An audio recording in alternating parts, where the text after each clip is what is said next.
Hey Dakota, you can piss right off. You keep your hands to yourself and remove lightning from your mouth. Hey Dakota. What's up, guys? You're watching Triple A Backstage. We're here with the boys with Between You and Me. So I nearly said Between You and I, I'm sorry. My grammar was off, but yeah, welcome guys. Welcome to Big Sound. You've just flown in. How are we feeling? We feeling ready to go? Or? Great. Yeah, I'm going to pass the mic around because our audio is a bit, on a budget level at the moment. But you're just back from an international tour in Japan. Your first international tour, I believe. But yeah, were there any culture shocks? Did who got stitched up with the travel bug? Give us a goss on that. There are vending machines everywhere. Alcohol is $2 in a can. That absolutely wiped me out. And it was a big can, a 9% can, about that big. What else was there? There was a lot in vending machines. There was coffee in vending machines. You take it out, and it heats up with a coil. Any of you guys try that? No. Was it baked goods? You can get yeah, hot dogs from last week. they're all fresh. Nah, man, it's not fresh. Anyone else got any? There you go, culture shocks. I think not so much of a culture shock, but I think for us it was a bit surprising how many people come out to shows and stuff in Japan. We kind of thought there was a market that our sort of style of music is no longer existent. And yeah, it was great to see some of the local Japanese pop punk bands were absolutely killing it.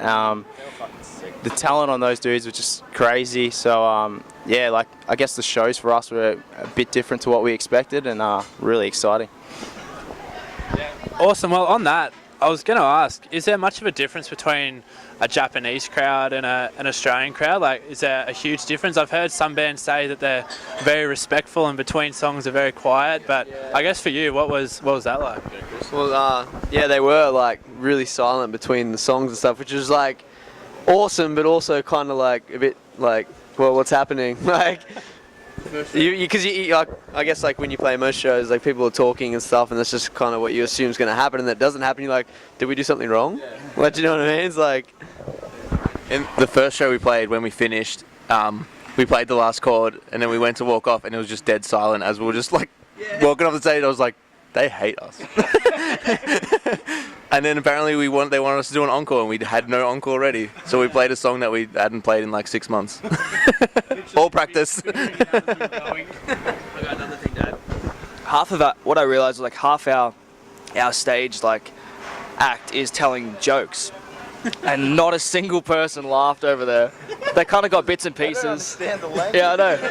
Everyone over there speaks a little bit of English, but not to understand me when I'm peak drunk. So that didn't go down well. But the Tokyo show was pretty sick though. Everyone was cheering. I don't think they knew what I was saying either, but everyone was on my level of drunk. The energy was there, that's all that mattered. And the debut album, Everything Is Temporary, came out a few months ago through Hopeless Records too, which isn't, I guess, a small deal for those in the alternative scene, I guess. How's the roller coaster ride been so far? Because it's been pretty hectic for you guys recently. Who wants this bad boy? Yeah, who wants it? Yeah, I guess when we first got signed to Hopeless, we first got in discussions with Hopeless. It's what the hell? Why do they want to, we're just such a small band from Australia, why are they keen on us and whatever? And yeah, we just talked with them for quite a while, and then they saw our first EP, and they, really keen to sort of put something together, and then, we signed with them and put out a single, Overthinking, which, did really well. But yeah, putting out the album with them, it's been, for us, it's given us a lot of exposure to, I guess, the American market, and some markets that we probably wouldn't have been able to get access to unless we were with them. So, yeah, Brazil. Somehow we're pretty big in Brazil. But yeah, I think just being with a label of their size has just given us a lot more opportunities, and yeah, we're really grateful for that. Well said. Very well said. And I guess on the writing aspect of the album, a lot of bands sometimes can hit writer's block when they're coming from, I guess, writing an EP to a full length. Was that an issue for you guys at all? Was it all pretty smooth sailing, or? I feel like when we wrote the EP, we knew that we wanted to go bigger after, so we kind of started pretty much straight away after we'd finished. Even when we were writing the EP. I think like Sorry.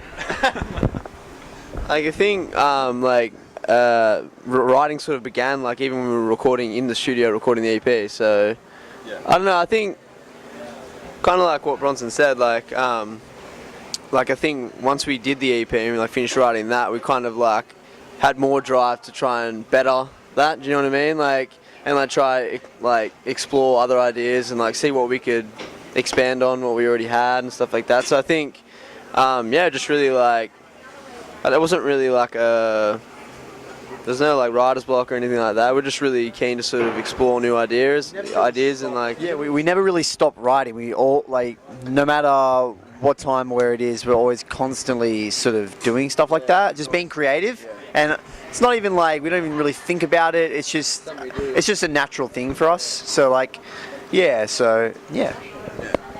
I think just with the album. Sorry,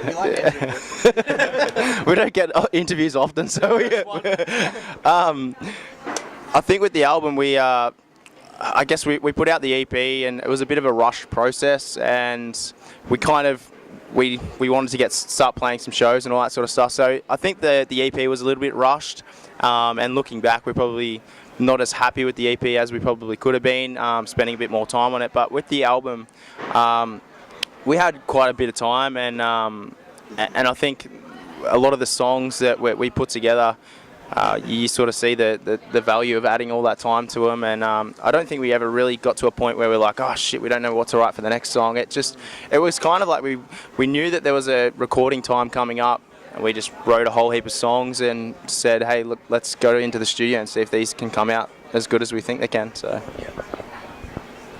Well said from everyone there. So that's all the serious stuff done, but what we'll crack over my primary school pencil case. $2 from Officeworks, thank you. And we'll try and stitch some boys up. Hopefully... You're gonna get one each? Absolutely, go for it. Where is it? Where's the... Wait, I'll tell you where. Okay.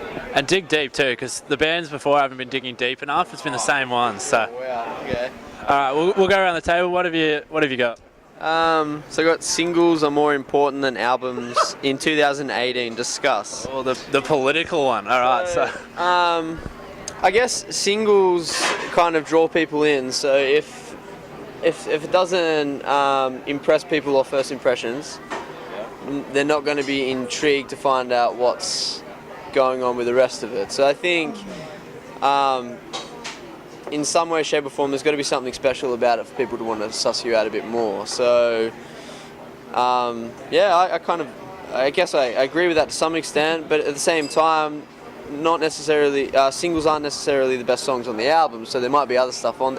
It's kind of, I think it's a bit of a preference thing, really, because I've definitely. Yeah, well, This is your question, bro. yeah, well, I still suss out bands whether I don't really vibe the singles that much. So I mean, it's kind of whatever, really. Fair enough. Alright, moving on. I think we're about to see a few dance moves here. Yes, so I've got... Luckily we did a bit of study before this one, because Teresa made dance impression. I probably wouldn't know what that is until we did a bit of a YouTube before, but... What was yours? I want to see what you got. There's the shopping trolley. There's some foot movement as well. But it's real rigid. It's like real... Yeah, I was going to say, I think you're two in time there. Didn't she like do some twerking as well? I don't know, she did like the bit of these ones, and a bit of the washes wasn't. But then she did a bit of these ones, and finished with the shopping. All the way out. Well done. Alright, moving on. Is yours still on or what? Oh, mine's alright. Sophie's choice. If you had to remove one of your own songs from your catalogue, which would you choose? Oh, we know. I know what you're going to choose. What do I want to choose? What do you think I'm going to choose? State lines. No, it's the album, isn't it? No, Repertoire. Nah, catalogue. from your catalogue. We don't print anything. It's already out. Yeah. $7 Tim Tams. Oh, sorry. We'll say our current set list. Go current. Current set list. Yeah. Which from Japan. Yeah. Review. Sorry, mate. What is the best snack purchasable at a servo? Please provide your answer in the form of a rhyming couplet. 7-Eleven is nice. In Japan, I got rice. Is that what you're looking for? Something like that. Just get an apple. I got it, boy. That was so good. Do it. I got it. It's get an apple. Don't be crapple. It's good. It's good, Ron. I'm glad I didn't say that. Anyway, last but not least, obviously me. Collectively, who do you trust least to drive the tour van?